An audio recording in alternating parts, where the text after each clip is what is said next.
warisan, legacy. Ini adalah satu hal yang kita semua tahu dan sebenarnya kita sedang mewarisi sekaligus kita sedang mewariskan sesuatu. Kita mewarisi dari nenek moyang kita, tetapi sekaligus kita sedang mewariskan sesuatu kepada generasi yang akan datang.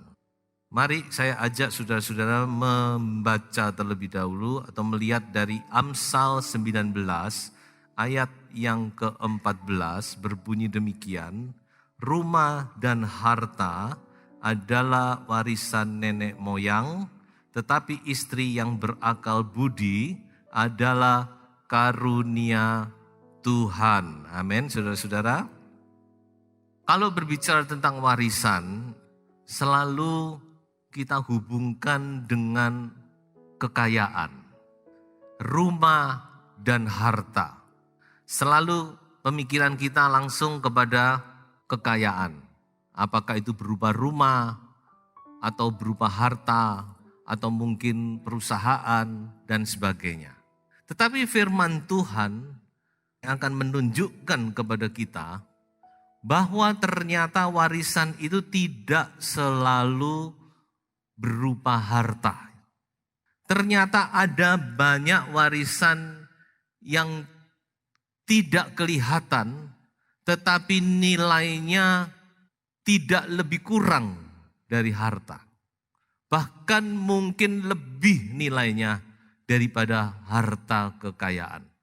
Sebelum kita melihat, mari kita membaca satu ayat lagi di dalam Amsal 13 ayat yang ke-22.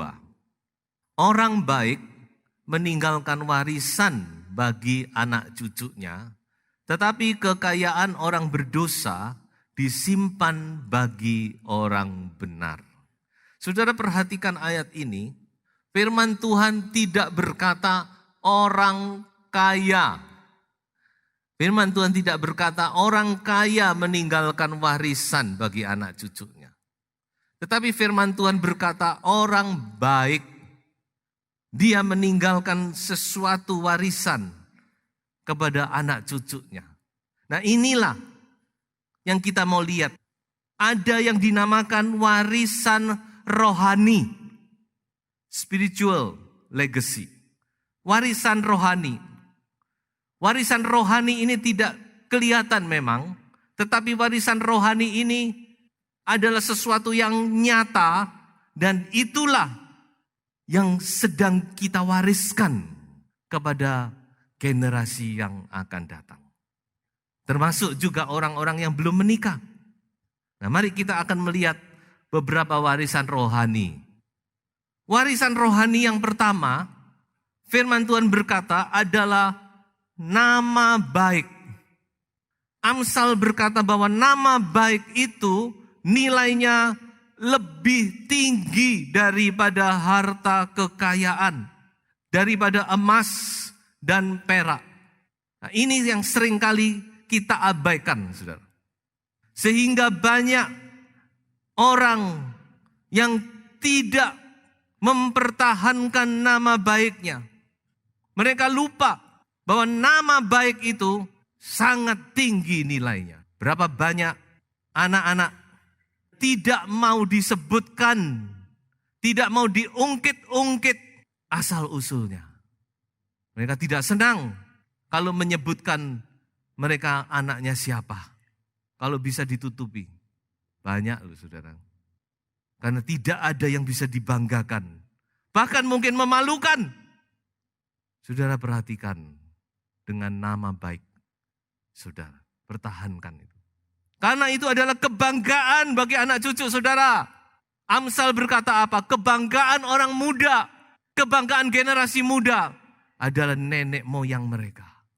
Saya pernah melihat satu tayangan di televisi. Bagaimana seorang, tadinya orang tuanya adalah pejuang tapi dilupakan. Tapi pemerintah akhirnya, ini Malaysia ya. Mereka mulai menghargai, digali lagi kuburnya, kemudian dimakamkan lagi secara kehormatan. Wah, mereka begitu bangga. Mereka berkata, ternyata kami adalah keturunan pahlawan, hero. Saudara-saudara, nama baik itu sangat berharga Bapak Ibu. Jangan sampai kita memalukan anak cucu kita. Biarlah anak cucu kita bangga kepada orang tuanya. Walaupun mungkin kita bukan orang yang kaya raya, tapi kita punya nama yang baik. Ini warisan. Nama baik adalah salah satu warisan rohani yang luar biasa. Yang kedua, warisan yang kedua, firman Tuhan berkata adalah iman percaya. Iman percaya ini adalah warisan.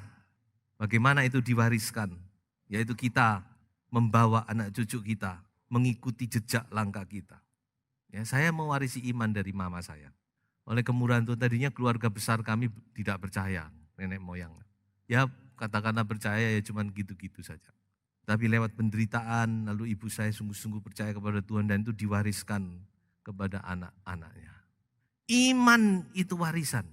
Timotius mewarisi iman dari ibunya dan ibunya mewarisi iman dari neneknya. Jadi saudara-saudara, betapa luar biasanya kalau kita bisa mewariskan iman percaya ini kepada anak cucu kita. Seperti Abraham mewariskan imannya kepada anaknya Ishak. Kemudian Ishak mewariskan lagi kepada Yakub. Kemudian Yakub mewariskan lagi kepada ke-12 anaknya. Dan seterusnya. Ini warisan iman, saudara. Itu tanggung jawab saudara. Bukan tanggung jawab orang lain. Tanggung jawab kita ini. Bagaimana anak cucu kita. Apakah mengikuti jejak iman kita. Itu tanggung jawab Anda dan saya. Jangan dibiarkan saudara. Jangan dibiarkan, kasihan. Kita harus didik mereka. Apalagi yang punya anak masih kecil-kecil. Ayo, Anda masih punya kesempatan yang panjang. Bawa anak cucu itu. Bawa yang tidak punya anak sudah besar. Paling tidak cucu. Kadang-kadang cucu dititipkan. Ajar mereka. Iman, saudara-saudara. Itu warisan yang sangat luar biasa. Yang ketiga. Nah, yang ketiga ini sebenarnya ada hubungan dengan yang kedua. Yaitu teladan dan ajaran. Bagaimana iman ini diwariskan melalui teladan hidup kita. Dan teladan juga harus ada ajaran. Ya, teladan itu sudah luar biasa. Tetapi kita harus juga mengajar. Artinya ngomong.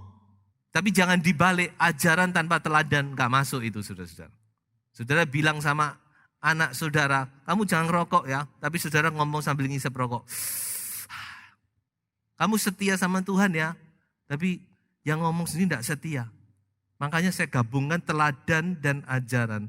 Paulus berkata kepada Timotius, engkau sudah mengikuti ajaranku, bukan cuma ajaranku, cara hidupku, kesetiaanku, ketekunanku, kesabaranku dan sebagainya. Inilah yang diwariskan Paulus kepada Timotius. Paulus kalau ngomong di suratnya, ngomong apa? Ikuti teladanku, ikuti cara hidup. Ada banyak ayat, saya catat. Berapa kali Paulus dalam surat-suratnya dia berkata dengan lugas, ikuti teladanku. Apa kita bisa dan kita berani ngomong gitu? Kita belum tentu berani. Ada seorang yang mungkin namanya agak asing bagi telinga kita, tapi dia sempat menjadi orang top di tahun 50-an. Namanya Mickey Mantle. Dia anggota tim baseball paling bergengsi, Yankee namanya. Seorang yang luar biasa, dan bukan cuma itu saja, dia punya penampilan yang bagaikan bintang film, saudara. Makanya ketika dia ngetop, wah seperti selebritis. Tetapi sayang, Mickey ini terikat dengan minum-minuman keras. Itu tidak bisa dia lepaskan. Dalam puncak keberhasilannya dia terikat dengan minuman keras. Dan pelan-pelan dia mulai merosot. Bahkan bukan cuma merosot, bahkan sempat direhab dan sebagainya, saudara-saudara. Bahkan sampai akhirnya livernya pun kena sirosis gara-gara terkena alkohol. Tapi kemurahan Tuhan akhirnya dia bertobat. Dan sebelum dia mati, dia berkata apa? Don't be like me. Lalu Paulus berkata, follow me, follow my example. ikuti teladanku. Tapi kalau Miki, dia berkata, jangan ikuti aku. Aku berpesan kepada generasi muda, jangan ikuti aku. Berapa banyak saudara-saudara, orang tua kalau mau jujur, dia harus berkata seperti Miki, jangan ikuti aku. Tetapi akan lebih kuat lagi kalau perkataan ini berkata seperti Paulus, ikuti teladanku. Teladan, saudara-saudara. Tuhan mau hidup kita menjadi teladan, teristimewa kepada generasi yang akan datang. Ini tanggung jawab saudara dan saya. Karena generasi yang akan datang itu tidak tahu apa-apa. Mereka akan meniru kita. Pola hidup kita akan ditiru. Apa saudara berani bertanggung jawab kalau pola hidup kita ditiru? Setelah teladan baru muncul yang namanya ajaran. Ajaran harus. Coba kita sama-sama membaca di dalam Ulangan pasal 6, ayat 6 dan ayat yang ke-7. Apa yang kuperintahkan kepadamu pada hari ini, haruslah engkau perhatikan, haruslah engkau mengajarkannya berulang-ulang kepada anak-anakmu dan membicarakannya apabila engkau duduk di rumahmu, apabila engkau sedang dalam perjalanan, apabila engkau berbaring, dan apabila engkau bangun. Ini pesan dari Taurat, pesan Musa, pesan Tuhan kepada bangsa Israel. Jadi dari awal Tuhan sudah mau supaya firman itu diajarkan, diturunkan, diteruskan kepada generasi yang akan datang. Ini salah satu tugas dari guru sekolah minggu. Tetapi saya mau beritahu kepada Bapak Ibu, jangan saudara mengharapkan apalagi menyalahkan guru sekolah minggu. Guru sekolah minggu 1 minggu cuma ketemu setengah jam. Tapi 7 kali 24 jam dikurangi setengah jam, anak itu ada di tangan kita. Makanya firman Tuhan berkata, ajarkan mereka dalam segala situasi. Waktu makan, waktu duduk-duduk, waktu pergi, bepergian. Dalam segala kesempatan, ajar mereka. Dan saya mau pesan satu hal kepada Bapak Ibu saudara sekalian. Tolong Bapak Ibu ajarkan nilai-nilai kebenaran firman Tuhan.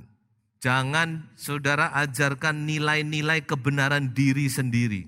Kita punya kebenaran, makanya ada ayat berkata orang tua itu mendidik anak dalam waktu yang singkat menurut apa yang diyakininya baik. Itu memang pada umumnya demikian. Tapi adalah lebih baik lagi kalau nilai-nilai yang kita tanamkan itu adalah nilai-nilai kebenaran firman. Karena kalau nilai-nilai kebenaran diri sendiri itu bisa keliru kalau kita tidak melakukan firman, saudara. Tapi kalau nilai kebenaran itu benar firman, cuma ini agak sulit memang. Kalau saudara tidak melakukan firman, saudara rasanya tidak mungkin mengajar. Makanya kita orang tua ini harus melakukan firman, berusaha, saudara. Supaya nilai-nilai yang kita tanamkan kepada kehidupan anak-anak kita, ini benar-benar yang murni, nilai-nilai kebenaran firman Tuhan yang murni. Dan itulah yang akan membekali mereka dari sekarang sampai selama-lamanya. Karena nilai kebenaran firman itu tidak akan berubah dan itu kekal. Jadi saudara-saudara, itulah warisan yang ketiga yang bisa kita berikan kepada anak cucu kita. Dan yang keempat adalah warisan doa, saudara. Warisan doa. Ternyata doa kita itu disimpan dan didaftar oleh Tuhan. Haleluya. Pemazmur berkata, air mataku ditampung di dalam botolmu dan dicatat di dalam bukumu. Lalu apa gunanya? Kenapa kok Tuhan tampung air mata ini? Ini untuk memberkati anak cucu kita, saudara. Bukan ditampung, dibuat sama Tuhan, ditaruh, dipajang. Waduh, indahnya, kelap-kelip. Bukan. Tapi ini Tuhan tampung. Nanti satu saat ini akan Tuhan jadikan modal untuk memberkati anak cucu kita. Amin. Haleluya. Mereka akan diberkati oleh doa orang tua. Dan itu sudah terbukti. Daud adalah seorang pendoa. Doanya sudah kita baca nikmati di dalam kitab Mazmur, kan? Dan apa yang dikatakan firman Tuhan? Doa Daud itu yang menyelamatkan generasi yang akan datang. Saya beri satu contoh. Di dalam Yesaya 37 ayat 35, Yesaya 37 ayat 35 di sini ada kisah tentang Raja Hizkia. Singkat kata waktu itu Raja Hizkia menghadapi masalah yang besar sekali. Masalah antara hidup dan mati, masalah antara kebinasaan dan kelanggengan dari kerajaan Yehuda. Dan pada akhirnya dia mencari Tuhan dan Tuhan selamatkan. Lalu apa yang dikatakan oleh Tuhan? Aku akan memagari kota ini Yerusalem untuk menyelamatkannya karena aku dan oleh karena Daud hambaku. Berapa jarak Hizkia dengan Daud? Kurang lebih 250 tahun. Hizkia ini adalah keturunan Daud yang kesekian. Terbentang waktu 250 tahun. Saudara, 250 tahun Tuhan masih ingat. Doanya Daud itu Tuhan ingat, saudara. 250 tahun, bayangkan itu sudah generasi keberapa? Mungkin Daud tidak tahu tinggal apa mungkin. Tulang-tulangnya pun mungkin sudah hilang. Tapi doanya masih diingat oleh Tuhan. Amin. Oh, air mataku kau simpan di dalam botolmu dan kau daftarkan di dalam bukumu. Air mata yang saudara curahkan itu tidak sia-sia. Tuhan simpan dan Tuhan daftarkan semuanya itu. Dan itu yang akan memberkati generasi yang akan datang. Dan ini memang bukan cuma sekedar perkataan klise, karena memang pada zaman itu ada satu kebiasaan orang menyimpan air mata. Jadi ketika orang datang ke perkabungan dia menangis itu air matanya ditampung dulu dengan air lalu diperes. Jadi ada namanya botol air mata namanya, lacrimatori. Jadi ini bukan cuma sekedar angan-angan Daud, tetapi ini memang kebiasaan waktu itu. Dan sampai sekarang memang. Saudara, kita akan melihat warisan yang kelima. Apakah warisan yang kelima, warisan rohani yang kelima? Yaitu pelayanan. Kita harus mengerti bahwa kita mewarisi pelayanan dari nenek moyang kita. Dan kita juga sedang mewariskan pelayanan kita kepada generasi yang akan datang. Paulus berkata, aku sudah meletakkan dasar. Orang yang lain terus membangun di atasnya. Terus, kita sedang membangun ini. Kita sedang mewarisi pelayanan nenek moyang kita, tetapi sekaligus kita sedang mewariskan pelayanan kepada generasi yang akan datang. Dan satu pesan Paulus, perhatikan bagaimana kita membangun. Dan saya bicara ini bukan hanya kepada hamba-hamba Tuhan, karena kita semua juga melayani dalam kapasitas kita masing-masing. Mari kita membangun dengan bahan-bahan bangunan yang mahal, yang ciamik. Jangan membangun dengan hal-hal yang tidak berkualitas. 1 Korintus 3 ada 2 macam dasar atau 2 macam bahan bangunan. Ada emas, perak, dan permata. Tetapi ada yang dinamakan kayu, rumput kering, dan jerami. Ini bukan bicara tentang kekayaan, bukan bicara tentang harta, tetapi punya arti rohani. Apakah itu emas, perak, dan permata? Itu adalah sesuatu yang bernilai tinggi, saudara. Sebaliknya, kayu, rumput kering, dan jerami itu tidak punya nilai. Apakah yang bernilai tinggi itu? Firman Tuhan berkata, imanmu itu nilainya lebih tinggi dari emas dan perak. Amin. Iman kita, saudara-saudara. Biarlah kita melayani itu dengan iman kepada Tuhan. Yang kedua, emas, perak, dan permata itu bicara sesuatu yang bertahan lama. Sebaliknya, kayu, rumput kering, dan jerami itu tidak tahan uji. Cuma sementara, cuma sensasional. Sekarang banyak orang melayani dengan sensasional. Hanya sensasi saja. Wah, hebat luar biasa. Tapi tidak tahan lama. Jangan sampai kita ikut arus. Mari kita membangun dengan bahan yang tahan lama. Yang kuat, yang tahan uji. Dan yang ketiga, emas, perak, dan permata bicara tentang kemurnian. Ini bicara tentang motivasi. Motivasi yang murni. Sebaliknya di pihak lain ada orang melayani untuk kepentingan diri sendiri. Mari kita melayani dengan motivasi yang benar. Hanya untuk kemuliaan Tuhan. Amin, saudara. Hanya untuk kemuliaan Tuhan. Kiranya Tuhan menolong kita supaya motivasi kita tetap terpelihara murni. Kalau tidak murni, kita minta Tuhan murnikan. Tulus murni. Nah, inilah saudara-saudara beberapa warisan rohani yang bisa kita wariskan kepada generasi yang akan datang. Dan sebagai kesimpulan, ternyata setiap orang itu bisa memberikan warisan, saudara. Jadi warisan itu bukan haknya orang kaya saja. Karena ternyata setiap kita bisa memberi warisan kepada anak cucu kita, kepada generasi yang akan datang, kepada generasi penerus kita. Yang kedua, saudara, bukan cuma itu, bukan cuma masalah bisa tidak bisa, tapi itu juga masalah tanggung jawab, responsibility. Kita punya tanggung jawab. Saudara. Inilah, jangan sampai lupa. Saudara. Dan bukan cuma tanggung jawab, tetapi dari sisi lain dia juga adalah satu opportunity, satu kesempatan. Saudara, dalam hidup yang singkat ini, kita diberi kesempatan oleh Tuhan untuk mewariskan sesuatu yang baik kepada generasi yang akan datang. Biarlah kita tangkap kesempatan ini, kita pakai dengan sebaik-baiknya. Ayat terakhir, Amsal 20 ayat 7. Orang benar yang bersih kelakuannya, berbahagialah keturunannya. The righteous who walks in his integrity. Orang benar yang berjalan dalam integritas. Ada terjemahan lain dikatakan God loyal people living honest lives. Jadi orang-orang yang setia, yang hidup dengan jujur, maka keturunannya akan lebih gampang hidupnya. Mereka akan mendapat kemudahan. Tuhan Yesus memberkati Bapak Ibu Saudara sekalian. Haleluya.